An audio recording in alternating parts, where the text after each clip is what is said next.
ये कहानी है दो दोस्तों की जो कि एक छोटे से गांव में रहते थे। एक बार वो दोनों किसी काम से शहर गए और वापस अपने गांव लौट रहे थे। उनके गांव तक पहुंचने के लिए उनको एक घने जंगल से होकर के गुजरना था और जब वो उस जंगल से गुजर रहे थे तो एक दोस्त को प्यास लगी और वो पानी ढूंढने के लिए रास्ता भटक गए। थोड़ी ही देर बाद शाम हो गई और रात होने ही वाली थी। तो उन दोनों की नजर एक गुफा पे पड़ी जो कि पेड़ों से घिरी हुई थी चारों तरफ से। तो उन्होंने सोचा कि यही जगह ठीक है रात बिताने के लिए। तो दोनों ने कुछ लकड़ियां इकट्ठी करी, उस गुफा के अंदर गए और आग जला करके वहां पे बैठ गए। रात का वक्त था, गुफा के अंदर आग जल रही थी, बाहर बिल्कुल अंधेरा था और कुछ जानवरों की आवाजें आ रही थी। तो उन दोनों में से जो एक दोस्त था वो अंदर ही अंदर डरने लगा, क्योंकि उसने भूत प्रेतों की बहुत कहानियां सुनी थी कि रात के वक्त जंगल में कुछ भयानक आत्माएं भटकती हैं और अगर उनको कोई ऐसा भटका हुआ आदमी मिल जाए तो उसको नहीं छोड़ती। तो जब उसने भूत प्रेतों की बात अपने दोस्त से करी तो उसके दोस्त ने हंसते हुए उससे पूछा, क्या कभी तूने किसी भूत को देखा है? तो उसने कहा, नहीं मैंने तो नहीं देखा, लेकिन मेरे कुछ जान पहचान के लोग हैं जिन्होंने देखा है। तो उसके दोस्त ने उसको समझाने की बहुत कोशिश करी कि यार ऐसी सुनी सुनाई बातों पर विश्वास नहीं करते हैं, अब तू सो जा और मुझे भी सोने दे, मुझे नींद आ रही है। और इतना कह करके उसका दोस्त वहीं पर लेट गया और थोड़ी देर में सो गया। लेकिन वो जो अंदर से डरा हुआ था वो लेट तो गया, लेकिन उसको नींद नहीं आ रही थी। उसको लग रहा था कि शायद यहां पर कहीं कोई है जो छुप करके कहीं से उसको देख रहा है।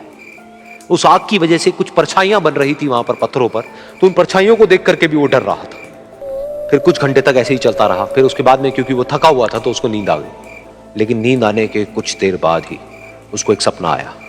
सपने में उसको एक बहुत ही भयानक परछाई उसकी तरफ बढ़ती हुई नजर आई। अब जैसे जैसे वो अंदर से डरता चला जा रहा था, वो परछाई उसके और पास आती चली जा रही थी और बड़ी होती चली जा रही थी। और उस परछाई में एक हाथ उसको नजर आया जिसके बड़े बड़े नाखून थे, और वो हाथ उसकी तरफ बढ़ता चला गया और उसके गले तक पहुंचने ही वाला था कि तभी वो डर करके एकदम से उठा। फिर उसने अपने दोस्त की तरफ देखा जो कि सो रहा था, उसको पकड़ करके जोर से उठाया। फिर उसने अपने दोस्त को बताया कि उसके साथ में क्या हुआ। तो उसका दोस्त फिर हंसने लगा। फिर उसके दोस्त ने उसको कहा, अब अगर दोबारा से तुझे वो परछाई दिखे तो तू वही कहियो जो मैं तुझे कह रहा हूं कहने के लिए, फिर देखते हैं वो परछाई तेरा क्या करती है। तुझे अपने अंदर ही अंदर बोलना है, मैं तुझसे नहीं डरता, सामने आ। तो उसके दोस्त ने वैसा ही किया। थोड़ी देर बाद दोबारा से उसको सपने में वही परछाई नजर आई और वो परछाई धीरे धीरे उसकी तरफ बढ़ने लगी। लेकिन इस बार वो उस परछाई से डरा नहीं, बल्कि अपनी पूरी हिम्मत जुटा करके उसने वही कहा, मैं तुझसे नहीं डरता, सामने आ। मैं तुझसे नहीं डरता, सामने आ। मैं तुझसे नहीं डरता, सामने आ। जैसे जैसे वो ये बोलने लगा वो परछाई छोटी होने लगी और उससे दूर होने लगी। वो बोलता रहा, वो परछाई छोटी होती रही और धीरे धीरे वो परछाई दिखनी बंद हो गई। बिल्कुल ऐसा ही हमारी जिंदगी में भी होता है।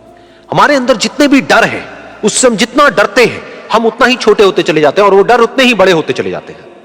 लेकिन अगर हम अपने अंदर के डरों से नहीं डरते हैं और उसका सामना करते हैं तो दुनिया का ऐसा कोई भी डर नहीं है जो कि हमें डरा पाए।